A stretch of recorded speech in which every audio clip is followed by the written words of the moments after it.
Welcome back to my channel Narendra Kumar Dubey and Kesar. Students, कुछ students ने मुझे फ़ोन किया था जो मेरे लोकेलिटी से हैं कि सर थोड़ा राइटिंग सेक्शन से कुछ बताएं। जैसे फॉर्मल इनफॉर्मल लेटर का फॉर्मेट उन्होंने कहा कि उसे थोड़ा दें, तो मैंने सोचा कि आज मैं थोड़ा सा, जैसे कि हम लोग चल रहे थे अभी प्रोनाउन पे पार्ट्स ऑफ स्पीच हमारा चल रहा है, तो हम सिक्वेंटली ही चलेंगे, एक के बाद दूसरा जैसे सीक्वेंस पे आता जाएगा हम आगे पढ़ते जाएंगे।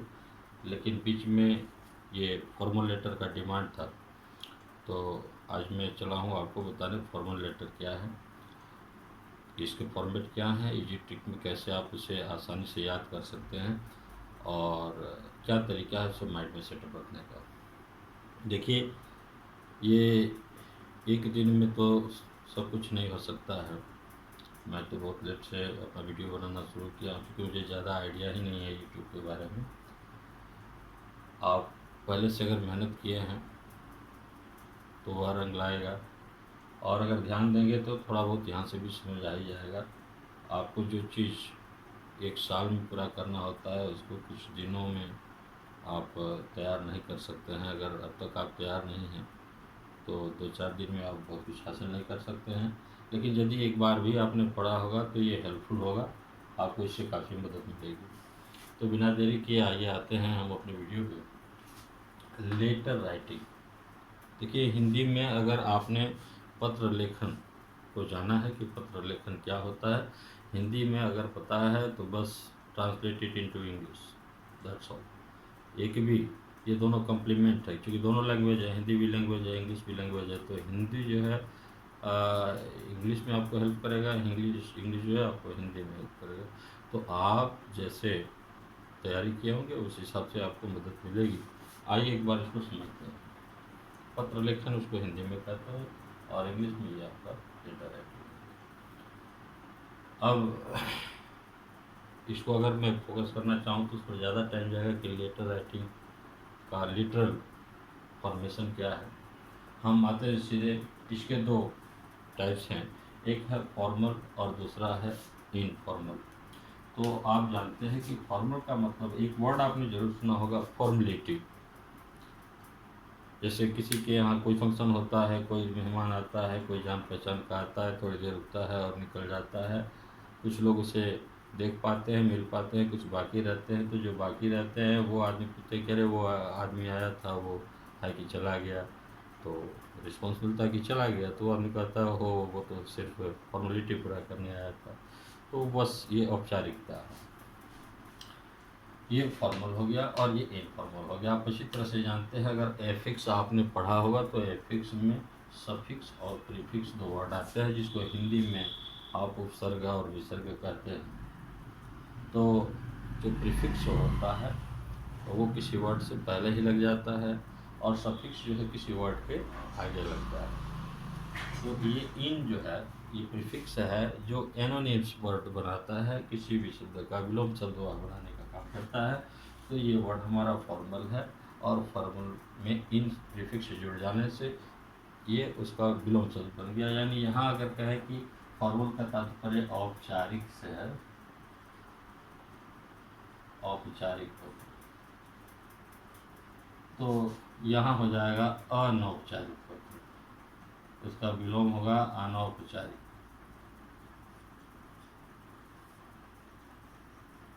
अब इसका विलोम का तात्पर्य नहीं है कि उल्टा लिख देंगे।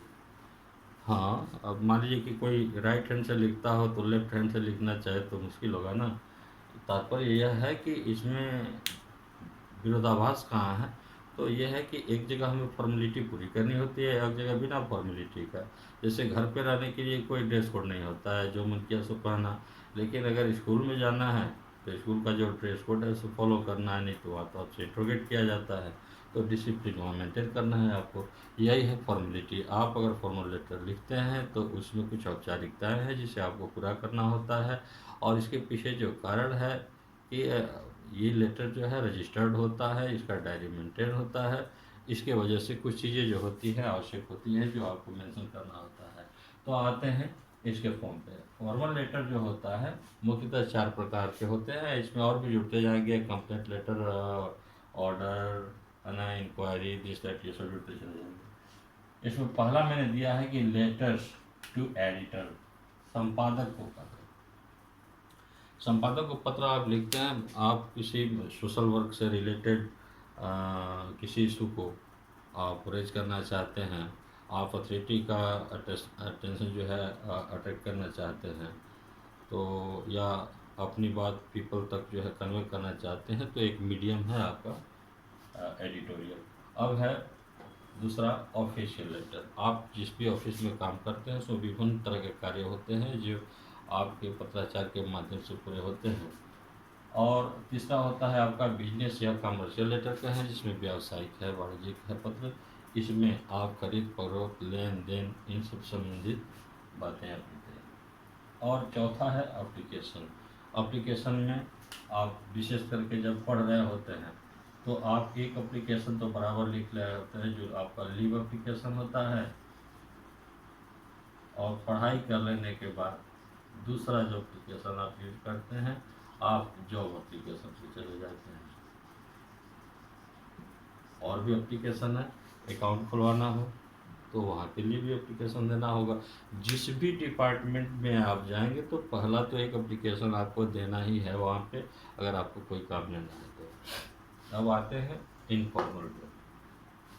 इनफॉर्मल में ये लेटर जो अपने रिलेटिव्स होते हैं, जिनके साथ हमें औपचारिकता पूरा करने की ज़रूरत नहीं है, नमस्कार प्रणाम किया, अपनी बात शुरू कर दिया, तो ये letter to relatives, letters to friends, दोस्तों को लिखे गए पत्र, फैमिली को, एक्वेंटेंसेस को, जो परिचित हैं उनको लिखे गए पत्र। इसमें ज़्यादा फॉर्मेलिटी की आवश्यकता नहीं होती, कुछ चीज़ें मेंशन होती हैं। अब आते हैं पहला फॉर्मल लेटर पे। तो फॉर्मल लेटर का फॉर्मेट क्या हो,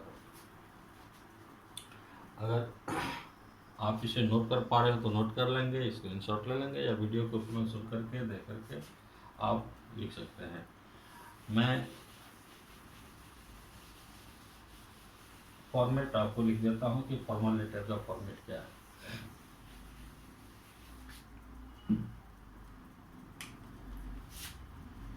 ये फॉर्मेट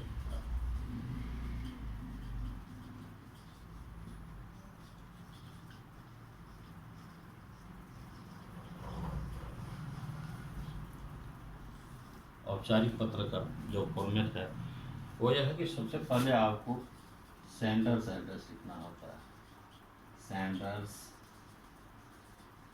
एड्रेस, इसमें क्या लिखना होता है, कुछ लोग नाम भी लिख देते हैं, तो आप नाम लिख भी सकते हैं, और यह बहुत इम्पोर्टेंट नहीं दिया, कारण कि आप इसको ऑलरेडी सब्सक्रिप्शन में लिखते हैं। तो मेरे ख्याल से जिस चीज़ को आप एक बार लिख ही रहे हैं उसे दो बार लिखने की आवश्यकता नहीं है, तो आप कम्प्लीमेंट्री क्लोज में इसे लिखते हैं। तो हम सीधे चलते हैं उस आदमी का जो लोकेशन है, हम उसके सीधे प्लेस पे चलते हैं। और प्लेस में क्या होता है, छोटी इकाई से हम बढ़ते हैं, जैसे यूनिट 10 100 है, वैसे ही पहले वो किस स्टेट में है उसके स्टेट नेम को देते हैं, उसके बाद से किस टाउन से है, किस डिस्ट्रिक्ट से है, और किस स्टेट से है। अगर पिन कोड चाहें तो पिन कोड भी आप दे सकते हैं। इसका दो तरीका है, एक तरीका तो ऐसे हुआ कि आप एक ही लाइन में अगर सब लिखते जा रहे हैं तो प्रत्येक लोकेशन के बाद आपको कमा देना होगा, और अगर आप चाहें तो सीधे ऐसे भी लिख सकते हैं, स्टेट, स्टेट के नीचे टाउन, टाउन का नाम, मतलब मैं टाउन आपको नहीं लिखना है, आपको उस जगह का नाम देना है। आप उसमें बिना टाउन लिखे भी अगर लिख देते हैं टाउन का नाम तो सिक्वेंटली वो समझा जाएगा। अब है डिस्ट्रिक्ट, जैसे हो गया डिस्ट्रिक्ट यहाँ हो गया, और स्टेट यहाँ हो गया, और आगे भी आप मेंशन करना चाहते हैं कुछ तो पिन कोड आप यहाँ जनरेट कर सकते हैं। ठीक है, तो इस तरह से आप सेंडर्स एड्रेस को पूरा करते हैं। अब इसमें यहाँ पे आप अपने स्टेट नंबर को लिखिए, अगर शहर से है, टाउन से है, तो आपका स्टेट नंबर होता ही है, कुछ न कुछ आपके मोहल्ले का नाम होता है, वार्ड वगैरह होता है, आप उसको लिख लेंगे, फिर टाउन का नाम लिख लेंगे, आपका डिस्ट्रिक्ट क्या है, किस स्टेट से बिलोंग करते हैं, आपका पिन कोड क्या है, इतना आप दे दें। अगर आप चाहें तो इसमें अपना यहीं पर ईमेल आईडी भी दे सकते हैं और कॉन्टेक्ट नंबर भी दे सकते हैं अगर ज़रूरी हो तब। अब इसके बाद इतना जब आप परमिट पूरा कर लेते हैं तो इसके बाद से प्लेस आता है इस पेज दे करके डेट का। डेट जो होता है उसमें आपको एक नंबर देना होता है, उसके बाद से जो मंथ होता है मंथ को वर्ड में, है ना। जैसे मान लो मार्च, ये फरवरी चल रहा है, फरवरी दे रहा हूँ फरवरी, और फिर 2023, यहाँ आपने डेट दे दिया 22, ठीक है। आपने ये फिर इसके बाद से आपने प्लेस दे दिया, फिर लिखा receiver's address, receiver's address. Receiver's address को ध्यान रखना होता है कि पहले उसका डिजिग्नेशन किस पद पे है वो आपको लिखना होता है, उसके नीचे उसका डिपार्टमेंट लिखते हैं कि किस डिपार्टमेंट से है,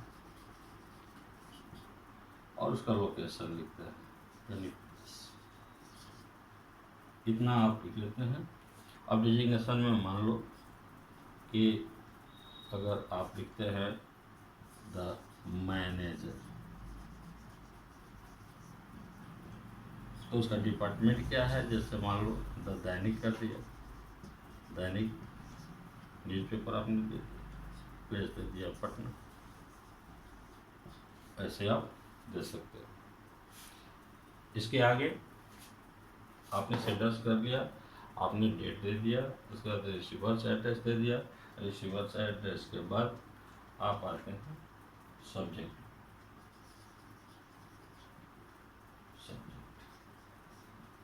सब्जेक्ट अगर नहीं भी देंगे तो कोई बड़ी बात नहीं है, लेकिन सब्जेक्ट देंगे तो उसे अच्छा समझा जाएगा। ये फ्रेजल लाइन होना चाहिए, फ्रेजल। फ्रेजल का मतलब कि लंबे सेंटेंस नहीं, कम शब्दों में इसे लिखना होता है। और इसके बाद आता है सब्जेक्ट के बाद सैल्यूटेशन, नमस्कार, सैल्यूट वर्ड से बना है सैल्यूटेशन।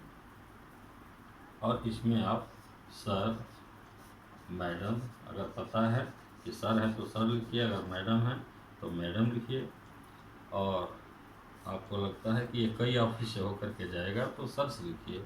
ऐसे अमेरिका में सर्स के बदले जेंटलमैन का यूज किया जाता है, जेंटलमैन, वे लोग सर्स का यूज नहीं करते हैं। और इसके आगे बढ़ते हैं सैल्यूटेशन के आगे।